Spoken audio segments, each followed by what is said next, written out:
Hi, everybody. This is a bonus extra recipe video for my air fryer advanced class. And in this class, I'm going to be making a Basque style cheesecake. So this is a really basic cheesecake. The ingredients you need are eggs, cream cheese, heavy cream, salt, and sugar. Boom, that's it. Very straightforward, very simple. And the dog is barking. Okay, the first thing we're going to do is prepare the pans. You're going to need two pans for this, two 6-inch cake pans. What if you have 7-inch cake pans? I'll tell you a tip on the cook time after I try it myself. Right now, though, I have two, I have a lot of pans here, so let me talk about them all. Um, Two of these pans are 6-inch pans. They're about 2 inches tall, and they came in a set from Instant Pot that came with lids and racks, and they're all meant for using in my pressure cooker. But I'm gonna just use one of these pans. And then I have a number of 7-inch pans that also fit in a 6-quart pressure cooker. And I'll try one of those. Probably my Fat Daddy-O one will work. So you'll need a cake pan. You will also need parchment paper. And while I've got it in my hand, a quick read, instant read thermometer would be beneficial, but is not necessary. All right, just going to set that aside. Um, you know, measure if you want. I measure the bottom to see who's the right size, and that's 6-inch. So, measuring pin side. You're gonna also want some parchment paper, and that is to keep the cake from sticking to your pan. So, easy way to use parchment paper is to crumple it up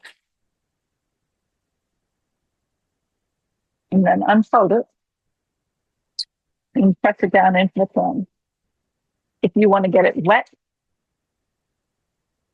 it will conform a little easier. But we're gonna go for a rustic look here. So as long as I go all the way down to the bottom. So now that our prepared pans are prepared, we'll set those aside and we'll mix up the cake. Okay, so in the bowl, I've got 3 packages of cream cheese at room temperature, 3 half cups or 1.5 cups total of white sugar, also at room temperature. Sure, why not? I'm gonna add a half a teaspoon of salt.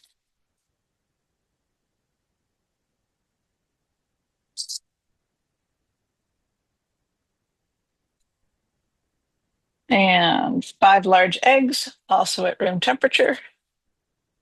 I crack my eggs in a separate bowl, mainly because I never want a shell to get in there. And then 3/4 of a cup of heavy cream, also at room temperature. Okay, now I'm going to blend this very nicely, and I'll speed this part up.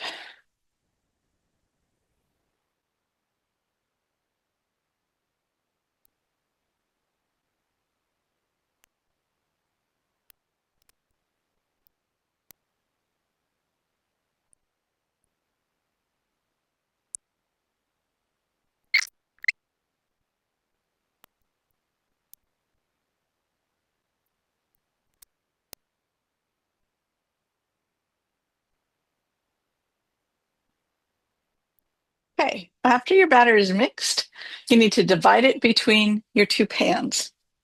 And according to the good folks at King Arthur Flour, it will be about 700 grams of batter. So I've got a scale, and I am going to put this on, switch over to grams, zero it out, and then pour in about 700 grams of batter, and we'll see how this works. It looks like the right amount. You could also be mixing this batter in, oh, yeah, we're going to be close. You could also mix this batter in a food processor.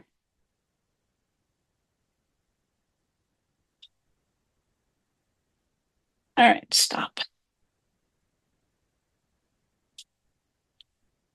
700 for you. Slide you over. Put you on. 0 you out. Put the rest in, see how much it adds up to.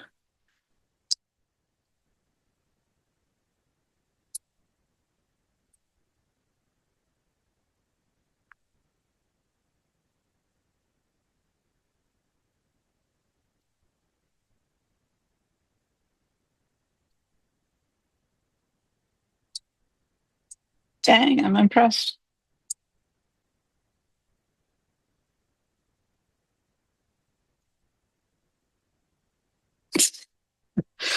Scraping every last little bit out. And yeah, that's also 702 grams. Well, now you know. Okay, I'm going to preheat the air fryer to 400 degrees Fahrenheit. On the air fry setting,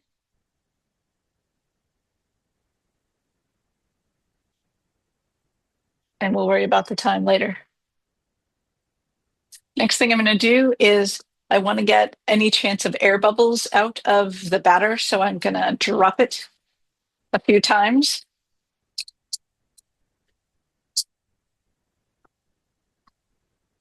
Also do this when you're making a cheesecake in a pressure cooker.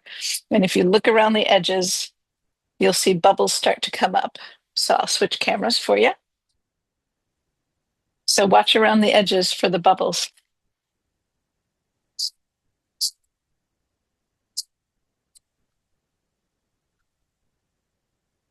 Bubbles come up, bubbles pop. So we're good to go. Okay. If you're going to be using a drawer style air fryer, you're going to need to make a foil sling to go in it, like I showed you in class, so that you can easily get your hot pan in and out of your air fryer without burning your fingers or getting your fingers down into the cheesecake and messing up the cheesecake. So you'll either need a foil sling, like in class, or if you're using a tray style air fryer, put the cheesecake on the tray. I suppose it goes without saying that you should make sure that your cheesecake fits, your pan fits in your air fryer. But I kind of figured we'll say that one just so you know. If you've only got a single pan, it is perfectly okay to let the rest of the cake batter sit at room temperature while you're baking your first your first cheesecake in your first pan. Totally fine. So once your pan is preheated, you're going to stick it in the oven for, let's get this right, for 10 minutes. After that, the top is probably going to be as browned as I want it. So you have a couple of options on how you can cover up the top to keep it from getting any browner. You can use some foil, you can use another pot on top. Since I'm using a 6-inch pot, I could go ahead and put my 7-inch pot over top of it if I wanted to. I think I'm a little more comfortable just putting some foil on top of it. But we'll see. Air fryer is preheated. Let's go. I'm going to put this on the bottom shelf since I have a choice of 3 shelves.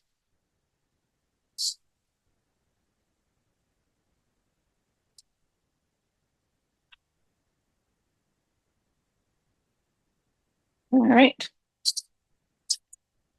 Sure. Oil is good. Okay, time for 10 minutes. Okay.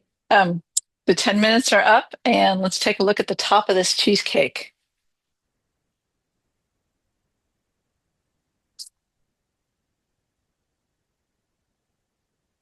It is browned in spots, like I was hoping for. So this is a nice color. You can see it. This is a nice color. I want to keep that happening. Let me shut the door for a sec. Keep all that heat in. So I'm going to cover this rather loosely with foil. If you had a bigger pot that you were comfortable using, use that. But I think my goal is to put this under the pan a little bit. I think what I'm going to do is stick it up on one side, and slide it under you and you. Good. So it's somewhat secured, but also open. Lucky, tuck you all into fit. And then we'll go back in at 400 degrees for another 8 to 12 minutes. And I'm probably just going to set it at 10 and we'll see what happens. 8 to 12 minutes, though, to see how it's going. So I want you air fryer, 400 degrees. It's preheated, so I'm just going to go ahead and add the food. Whoop. All right, back in you go. Right. And then it will be time to check the temperature of the cheesecake. Okay, it's been another about 9 minutes, I think. And we'll pull this puppy out.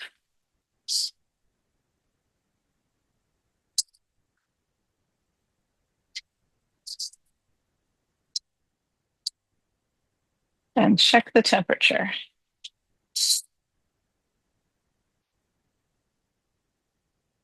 Okay.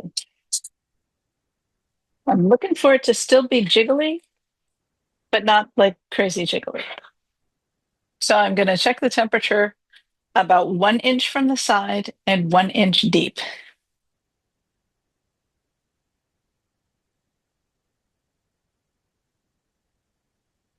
And I am looking for, we'll go down there. I'm looking for 185 and I am not there. I'm at like 120. So I'm going to stick it back in for another 5 minutes, see how it's going. It's been another 5 minutes of cook time at 400 degrees Fahrenheit. So let's slide this out.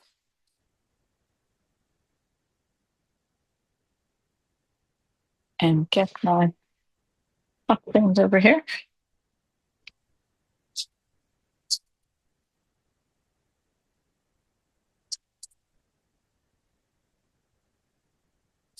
We'll go in again, 1 inch from the side, about 1 inch deep.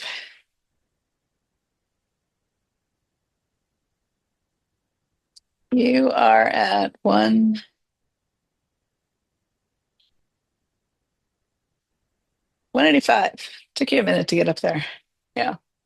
Okay. So I'm going to let this rest on a cooling rack until it cools down to room temperature.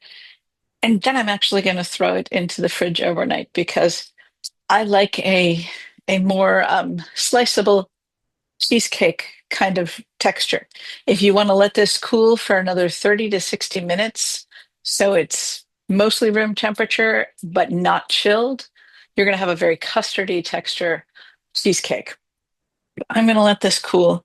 You can kind of look around the side and see it's got a rustic edge where the parchment was up and over a little bit. It's going to look rustic. You could just lift the whole thing up once it is cool. Not right now, it's a little too sloppy, but lift up the parchment and set it down and serve it out of that. If you want to, get all rustic, throw some fresh fruit around the edge would be really pretty.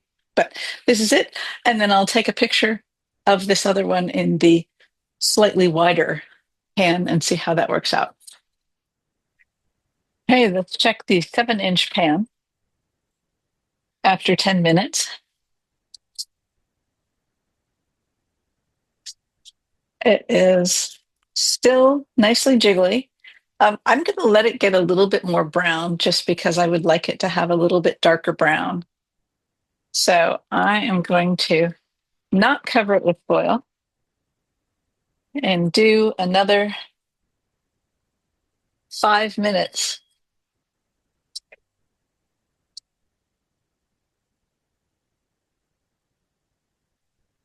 at 400 degrees Fahrenheit just to see what the top looks like. And at that point, I'll check the temperature and decide if I need to cover it or not.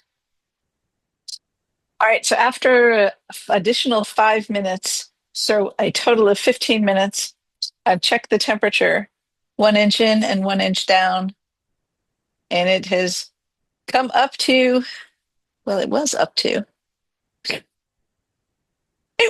like 183. So I'm going to put it in for 2 more minutes, but I'm not covering it because I'm kind of liking this darker color. So I'll give it 2 more minutes and then I suspect it should be totally good to go. Okay, I'm putting the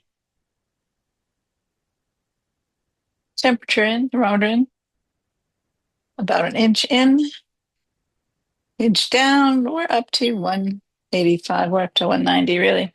So let me show you how it's jiggling. Still pretty jiggly, but it will cool down over time. I slide you out of the way, jiggly one, and we'll bring in the other one I cooked earlier. This is just a little bit jiggly and it is still warm. This has been about 20, 25 minutes cooling down, but I would wait a good 60 minutes really to take it out of the pan.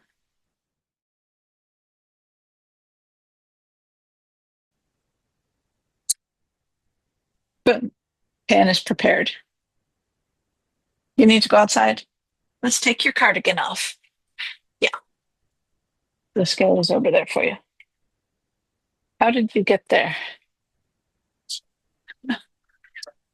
I'm off right now, or at least I'm not doing fancy stuff right now.